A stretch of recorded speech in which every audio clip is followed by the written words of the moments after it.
Welcome to the Black Cinema Experience Podcast. I'm Cameron. And I'm your girl, JB. And we have a wonderful, delightful, tantalizing episode for you today. Do you like toxic relationships? Okay. Do you like verbally abusive commitments? Do you like drama? Do you like Zendaya?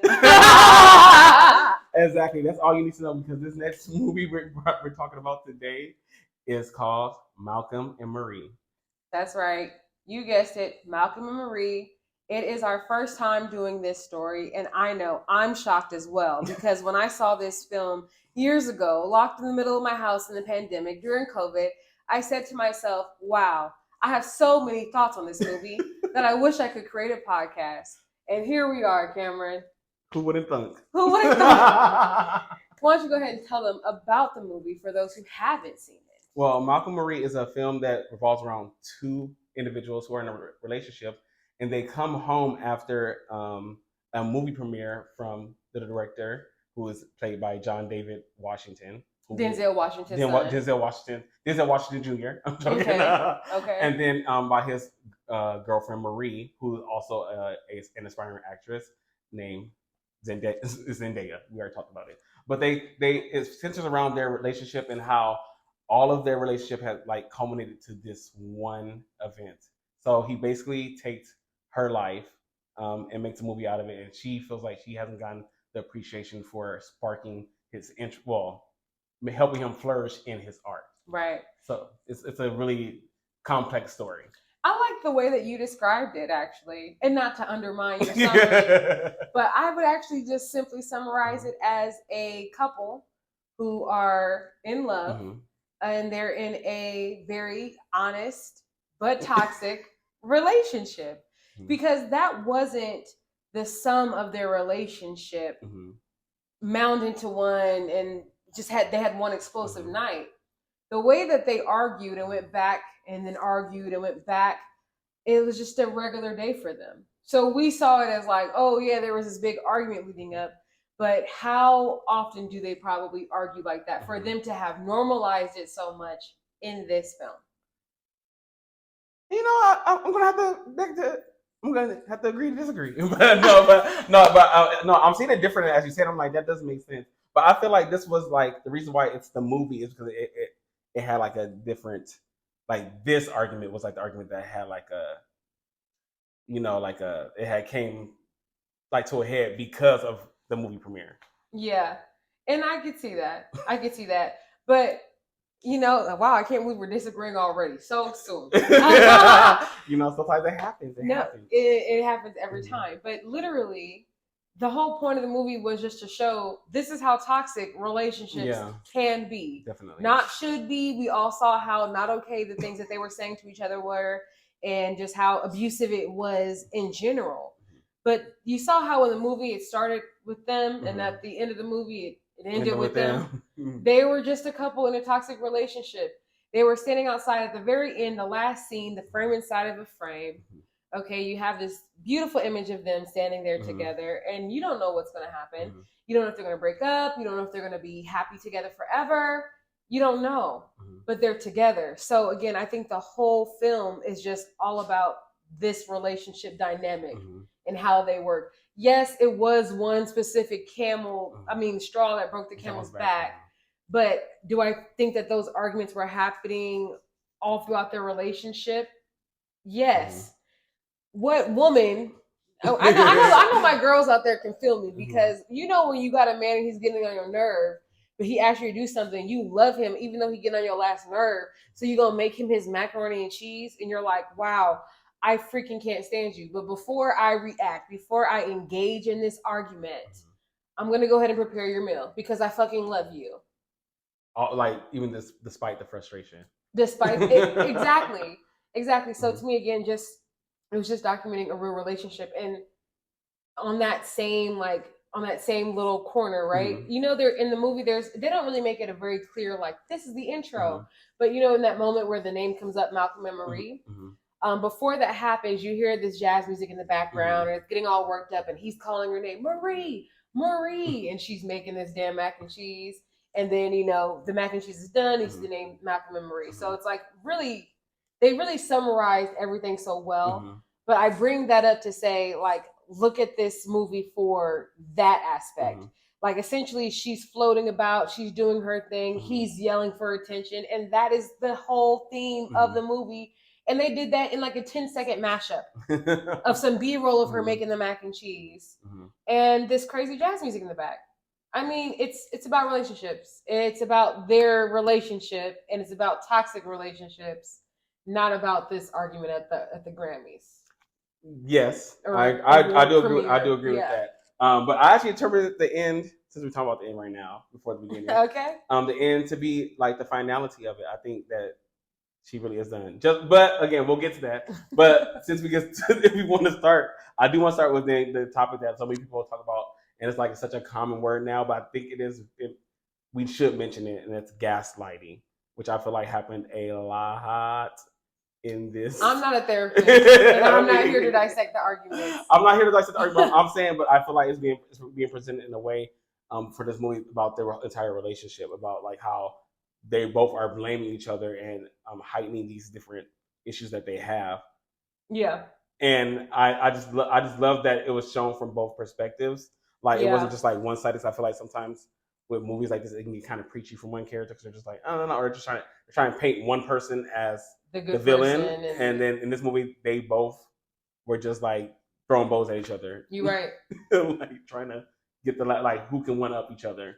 The truth is that relationships could be manipulative, and there could be a lot of abuse that happens that we normalize because a lot of people were raised in trauma or raised in lack, so they normalize these horrible traits in their relationship that are really just abusive.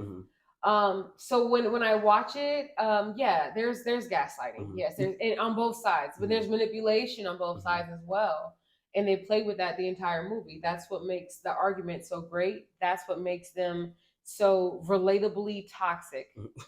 Well, I also like the way they filmed it because I feel the way they also, some of the shots, how they were focused on the character that was essentially doing the gaslighting and the other character was kind of in the background. Like, or vice versa, like they'll show, like a lot of times Marie was the more calm, collected one. And then you would see her just smoking her cigarette. And then Malcolm like spazzing out in the background, and vice versa, And I thought, I was like, these are really cool shots that like help like portray the point of view, not with just the dialogue, but also with the scenery and with the way it was filmed in black and white. About that. Sam Levinson did his thing. That's Sam Levinson. He did his thing. I mean, cinematically, this thing is so beautiful. It is a piece. I called it a piece of artwork that's going to live on forever because, like, yes, it happened historically in a time where we were all shut in the house. Literally. But it also happened within, like, I believe it was like 14 days. They made a big fuss about this movie being done in under 2 weeks. And this movie, it's literally just a piece of art. 2 people in the whole cast. No one else. We see no one else. So for that reason, the cinematography had to be up to par. For that reason, it had to be more interesting. How much more interesting can you get in 2023 than doing your movie in deep contrasting black and white? Literally. Well, especially on black skin, which I thought was also, I don't know if that was intentional because Sam Levinson is a white male, but I thought it was cool to see him paying attention, I guess, in a sense, to the lighting of these characters because John David Washington is a darker black skinned man and Zendaya being a really light skinned woman, and seeing just like how to make the contrast work. I felt like it was done very, very well. Interesting. That's interesting. I see John David Washington. Yes. I see him in a lot of films with white women. So I don't think that Sam Levinson was that considerate in regards to, I don't want to make Zendaya or John look too light or dark. I do think that they did it in black and white because they used a lot of old school elements to this film. So they wanted it to literally be, at least in my mind, they wanted it to be like a timeless piece of art. Well, I want to clarify because I want to make, I'm saying that it was done well as in a sense as when you usually see black and white, especially with contrasting characters.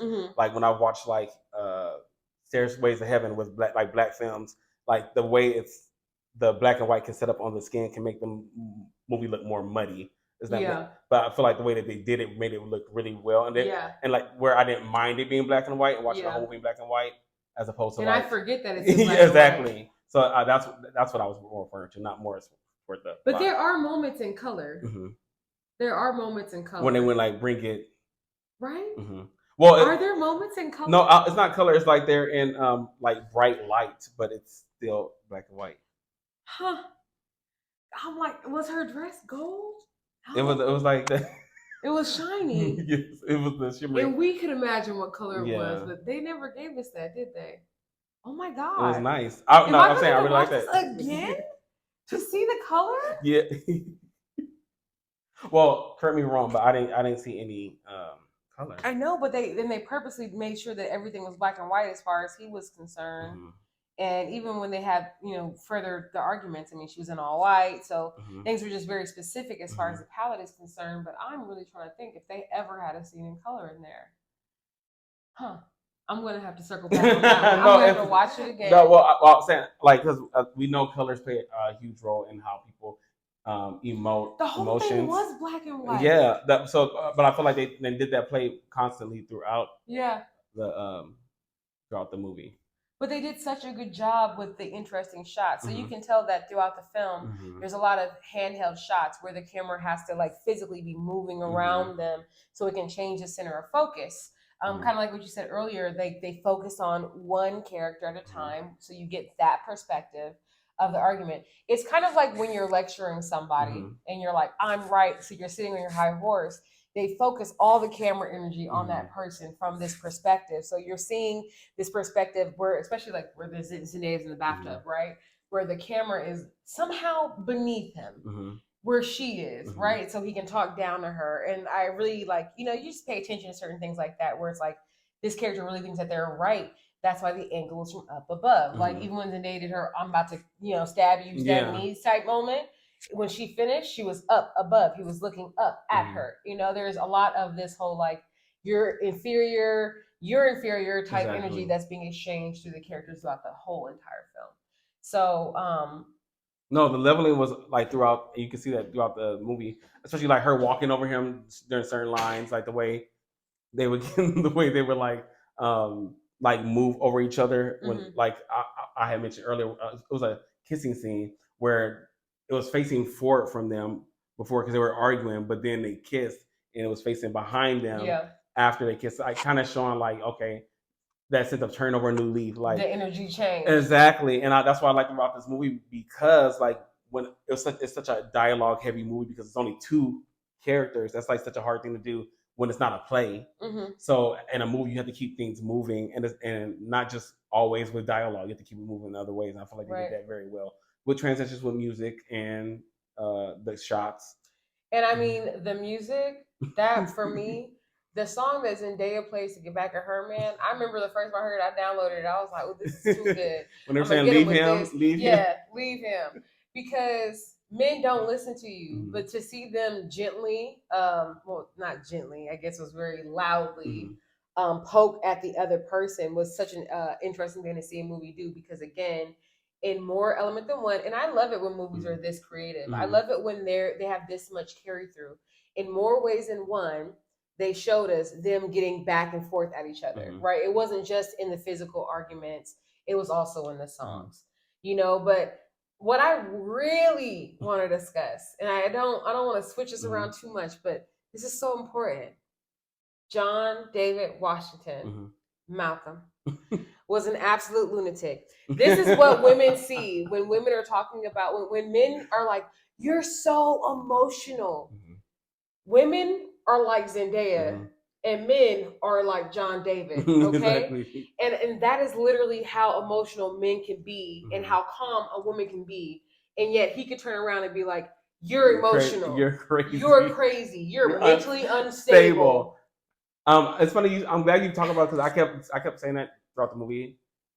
Like I couldn't believe like the way he would talk to her and then not see like how it was very unstable of him. Like it was like the pot calling the kettle black. Yeah. Like he would like be spazzing out, happy, like very like manic, happy 1 minute, low 1 minute, like very very sporadic, and then he'd be like, you're unstable, like you're mental, like you're a person.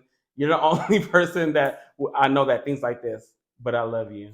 And you know what? I think that part of that level of narcissism is the type of narcissism that really is living rampantly in Hollywood.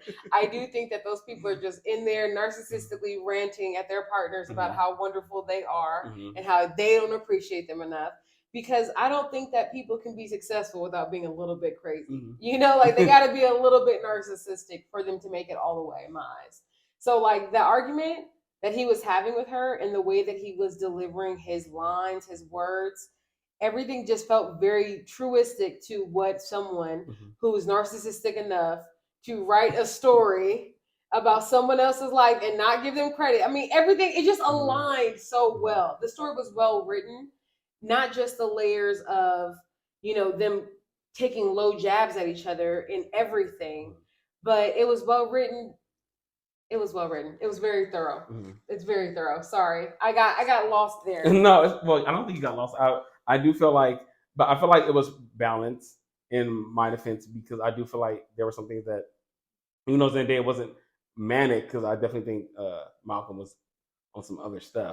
But even though Zendaya wasn't manic, you can see her like little mischievous and like very very disrespectful things too. Like, well, especially with her like infidelity through her struggle. No, I'm not saying you can't forgive people, and I'm not saying like you hold people's like past against them, but like the fact that she had like the infidelity issues and like the like drug issues and like all these other issues like with depression and stuff like that. But I did not like how he used that against her. Yeah. so like against me, like it was very very toxic. And I know you were saying earlier about like that's how some people's love is, but I was just like, to me that is not love. It cannot be. Like it cannot. If anybody out there has ever been in love before, you know that sometimes you show your ugliest side as well as your best side. So just like your partner can bring out the most wonderful things in you that you've ever seen, they can also bring out the most toxic thing in you that you've ever seen. So when you are deeply in love with someone, that's why I say it's toxic, because probably the person that you're in love with is probably not your soulmate. That's probably not the person you're supposed to do life with. But they make you feel the most. And you love them still. So it's like, okay. So it's a toxic relationship. It's unhealthy. These people are communicating and they're still deciding to stay by each other's side. At the end of the movie, Cameron, I'm back at this scene because I really need you to talk about it. How did you get that they were done? She never ever implied anything at any point in time that she would ever leave him. She even went as far in one of the little arguments, one of the miniature segments, right? As far as to say, Malcolm, I know that you don't think that I could ever leave you one day. And that's why I say I feel like it was, and because towards the end when she said, because I feel like they gave it like it was kind of like foreshadowing the first time she left, and like he was calling her, and she was like, I think that was like the moment she was like, I think I'm gonna do it, I'm gonna leave him, and then she ended up because she said she went to go pee in the bushes outside. When she had already peed earlier, sorry, I don't mean to spoil, but she had already used the restroom earlier, and then she went out to use the restroom again not too long after and made a joke about it. That was a power move. And it could have been, but she did that a total of 3 times. Yeah. So, and he didn't know where she was. She did one time, then she did it again. He wasn't answering, and then he got upset and started acting crazy, started acting manic like Malcolm was doing. And then the last time, towards the end, like she actually really didn't respond to him. He came and found her, and she was just standing out looking out. And I feel like that was like the sign that like, because after their last argument, she was saying like all I wanted you to say was thank you. She gave like the whole thank you speech, which if you're an actor out there, you should really look up this thank you monologue she did at the end, because I feel like it's a really good piece you could bring up and like audition with and like, use for your spouses. And just in general, I'm just saying.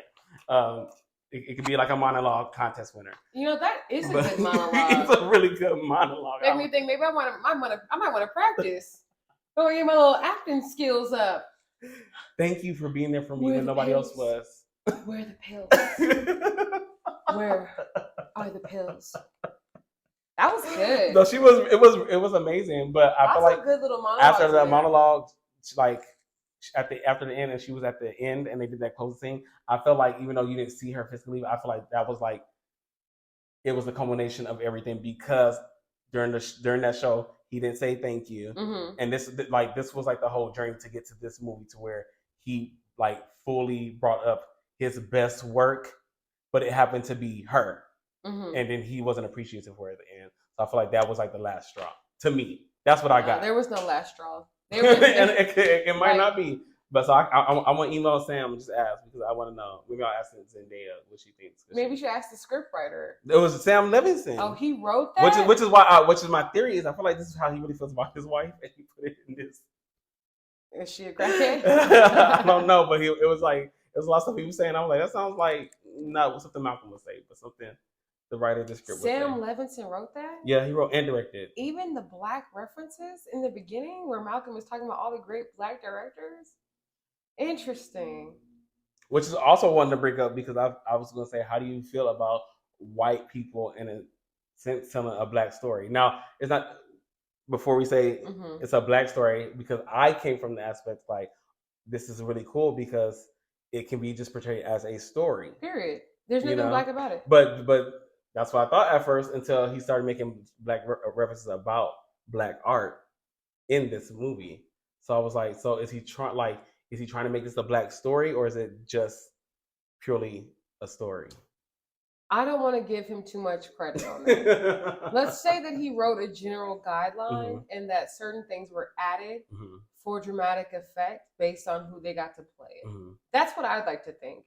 Because I'm sure that if he would have had like Jennifer Aniston and Tom Cruise do it, the references would have been white people, not black people when he was talking about the authors and things like that. So I do like to think that they write a story and that in production, like in filming, that there are certain things that are edited to fit the thing.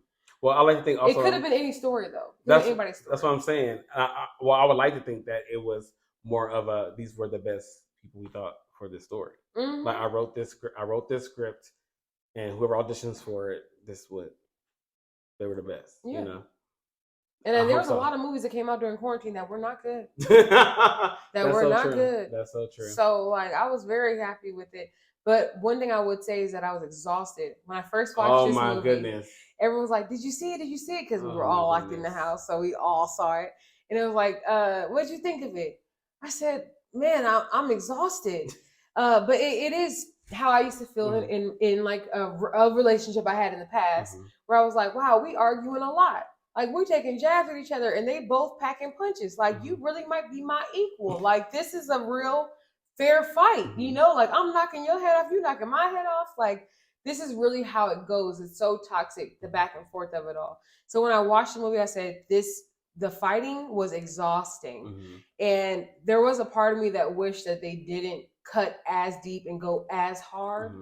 But looking back, I guess you had to. I feel like you had to take it there in order for the dialogue to work, in order for to keep the audience engaged into how something really is toxic without being like, well, I would say it is abusive, but it's not abusive like, where it gets to some points where some people do, have domestic violence and stuff like that. Yeah. Because I feel like it shows like how psychologically it can be so abusive and so negative. Yeah. Like when you tell somebody to, do things that they shouldn't do, or like expose like their deepest, darkest secrets, and like make it in like a belittling way.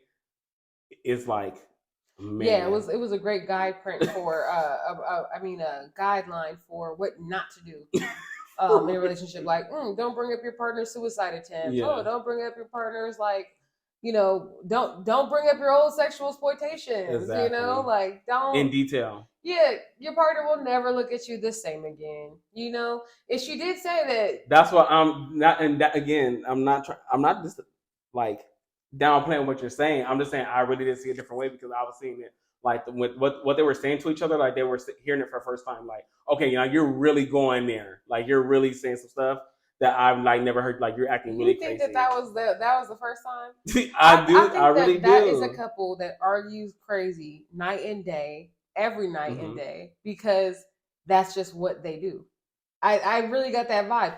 She was so calm in every single argument. In every argument, she was like, Malcolm, like at it was first, but then she started crying at the end when she told, and I told you that thank you monologue when she was like I never thought you would like do this, or she was talking about like how she was so unattracted to him. She was like, because that was the one thing making love. She was like one of the one things that you did well. That the mysteries, yeah, yeah, and she was like, and you just ruined that for me, like yeah. I don't think she's ever said that to him before. Yeah, but I also think that she went to bed with him and then she woke up and went outside. She didn't go nowhere. I'm sure they had the means to go anywhere. They just went outside. She just went outside and enjoyed her backyard, and he came out there with her.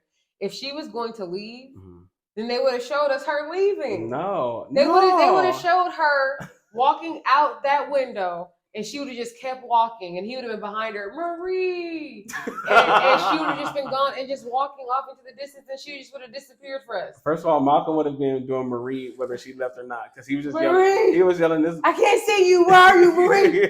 Marie. It was crazy. No, it was crazy. No, but I thoroughly enjoy like the chemistry between Zendaya and John David, Malcolm Marie. I feel like it did seem like a genuine couple. I feel like the acting was really done very, very well. I just felt like, you know, it was very tiring. Yeah. Like I was just like, I can't believe people, because people really do live like this. Yes, they do. They call it love. And they call it love. And how? Like, because just as deeply as you hate each other, you just as deeply love each other. Don't you remember in that moment, in that scene at the very end, he's all like, I love you for absolutely no reason at all. Then he cut her with that thing he said about the whole, and that's why you were the saddest scene in the movie, because you can't even love yourself type shit. Whew, he was cutting, boy, he was slicing her up with those words. And I mean, she was doing pennies in the bucket, but her pennies in the bucket weren't to slice Malcolm per se. They were to let Malcolm know that he kept taking her for granted.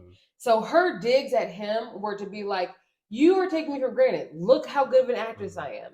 You're taking me for granted. Look how much I influenced your story. But on the opposite side of that, he was like, you're taking me for granted. You were nothing when I met you. You're taking me for granted. I know that you ain't been nothing but X, Y, Z. You know what I mean? So like the difference even in how men and women argue, like she was getting manipulative so he would understand how valuable she was. And he, on the other hand, was being abusive.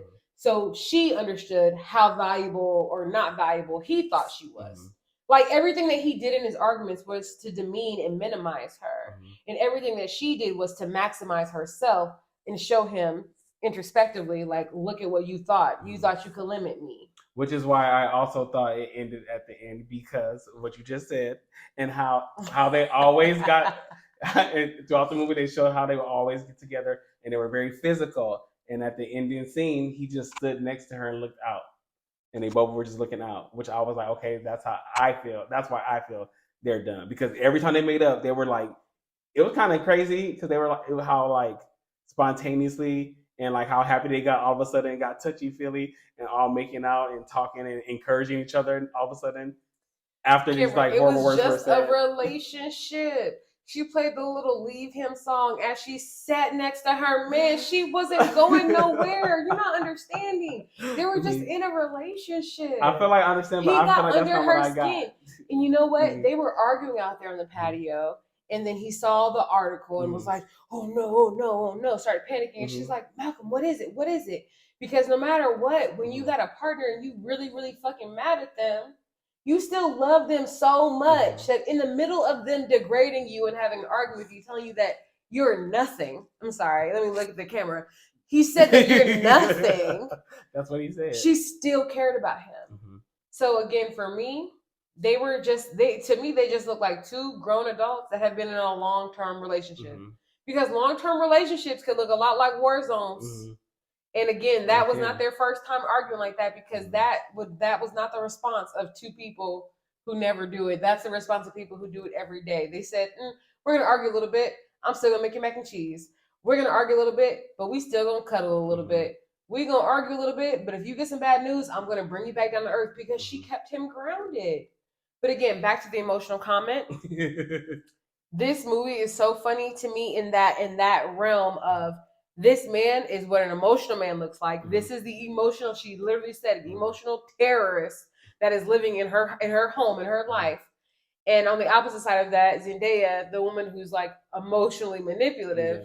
is calm. She's cool. She's collected. She walks away to take a breather. You know what I mean? She's like doing things, but she's also playing with the fact that he is emotionally dependent on her. That is the reason why she did her power move and walked out the house.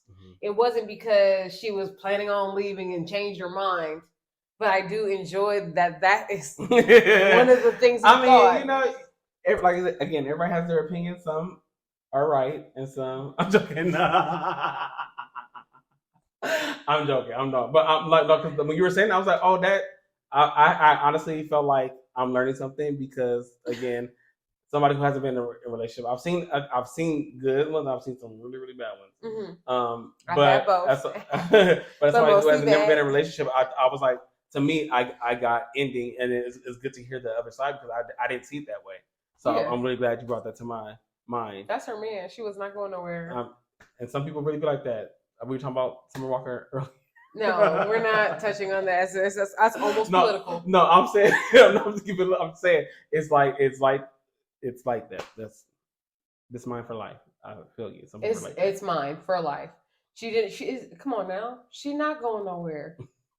She's not successful yet. Mm-hmm. He is the successful one. Like, as a woman, you're probably not leaving. If he found you on the streets doing crack, okay, and now he done pumped you up to be this almost model type chick, and you got all the things that you could ever possibly need. Another thing about relationships, that's why I say a long-term relationship, because people who have been together forever fight like that because they know that they're not going nowhere even after they hurt the other person. The love is too great. It's not right. It's toxic. It's messed up. I'm not getting this right, but I do think there are moments where people do leave, and so that's what I got. But yeah, but again, you know, it takes a lot for people to leave. You know, I don't know. Well, but if you are right. And no, I'm being serious. If you're right, and they went through that and stayed together, then I believe like you can go through anything because I feel like that was like crazy drama, chaotic, and the fact that people go through stuff like that and be like, "Yeah, this is it." I'll be like, "That's how relationships work." That's how you like. If you like it, I love it. You gotta hurt a little bit. Gotta cry tears of pain. That's what Jill Scott said. Okay, so the credits. One thing about this film. Is that when the film starts, I'll be having to get him back on track because, like, why is Jill Scott brought up? You know, like, what are we doing? The credits, okay? In the beginning, it's a very simple scene of the outside of this, like, mansion. So you see, like, this house, beautiful trees, wind, crickets, all that. And you see the car pulling up. So this is them literally setting the stage for them coming home from this movie premiere. While this is all happening, this movie, they put the credits up first. So you see everything that you normally see at the end in the beginning. And I just love that. As someone who is an aspiring filmmaker, or already a writer, like someone who wants to make these stories, I want the people who work on the projects with me to be seen first. I want you to see their name before the picture even gets started. I want them to be in your mind because I knew Sam Levinson because I saw that name from the beginning of the movie.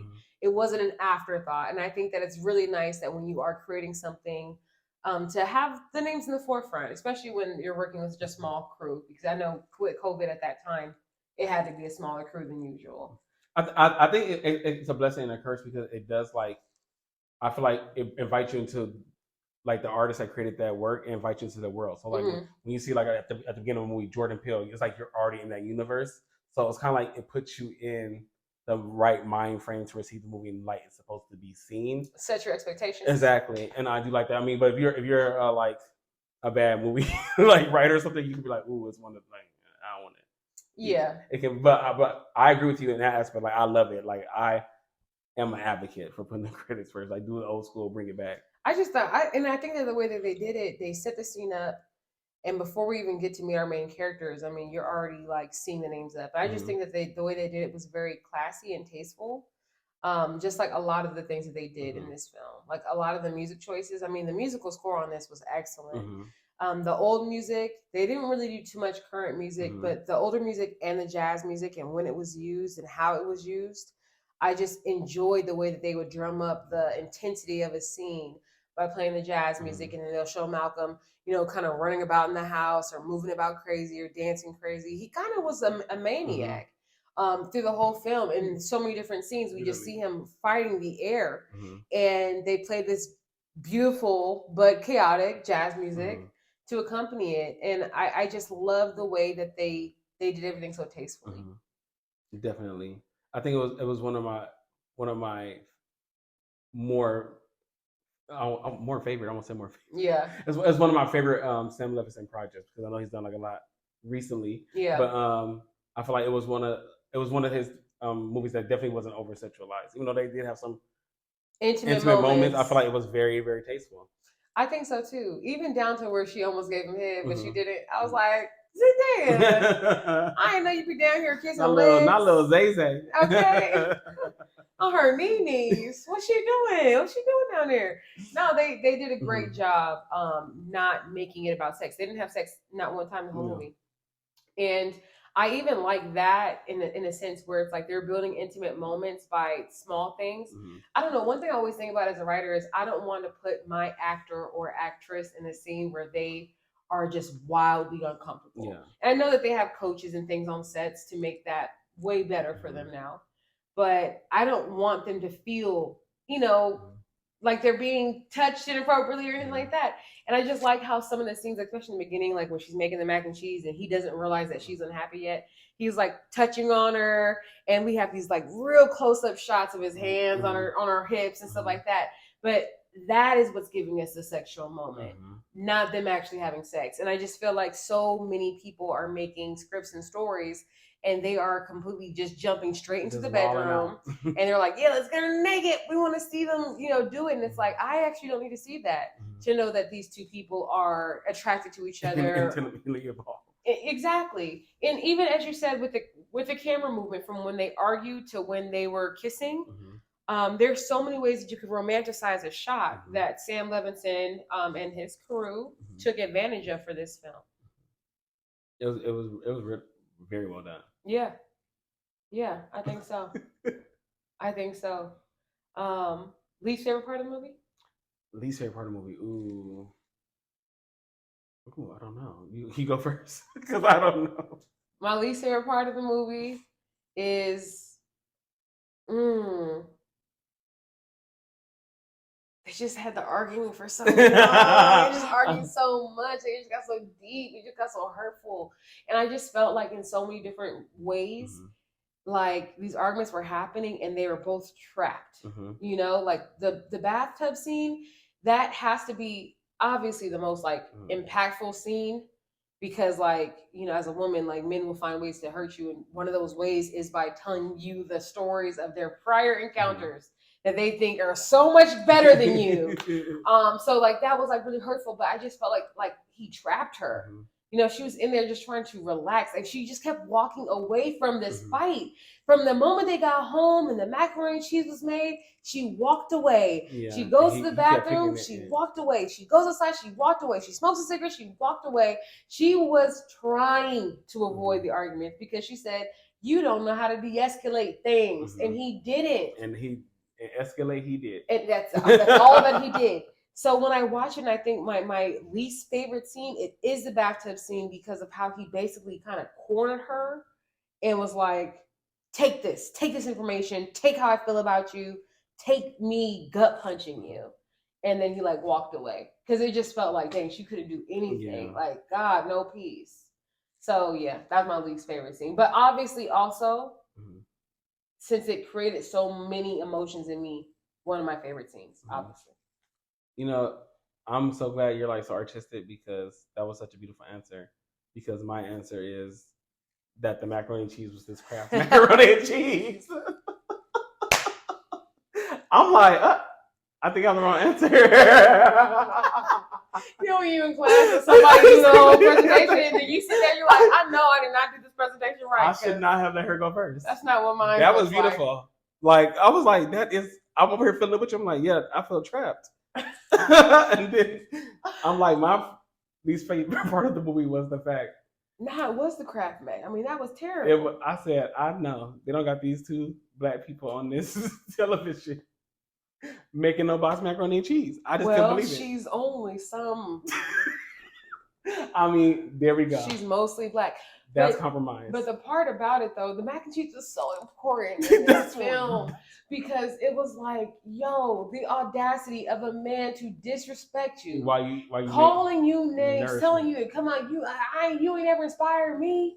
You don't do it for me. Mhm. Saying all these things to her with a mouthful of food. that she just made. It's But a also- long-term relationship. But That's also fast.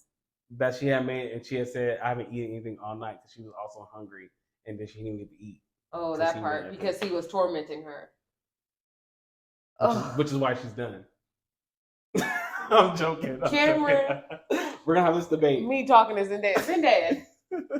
Girl. I'm gonna write her. I'm gonna tag her right in this video. If you could please just clarify, did you and Malcolm stay together? Because I know you did, but he doesn't think so. Like Cameron, we should understand is women will stay for awful things. They stay. They should leave. They shouldn't have to though. They shouldn't They have shouldn't to, have but they to. do. Especially women who are financially dependent on a man. They're not going nowhere. I mean, you have a good point. She wasn't going nowhere. How could she? In his car?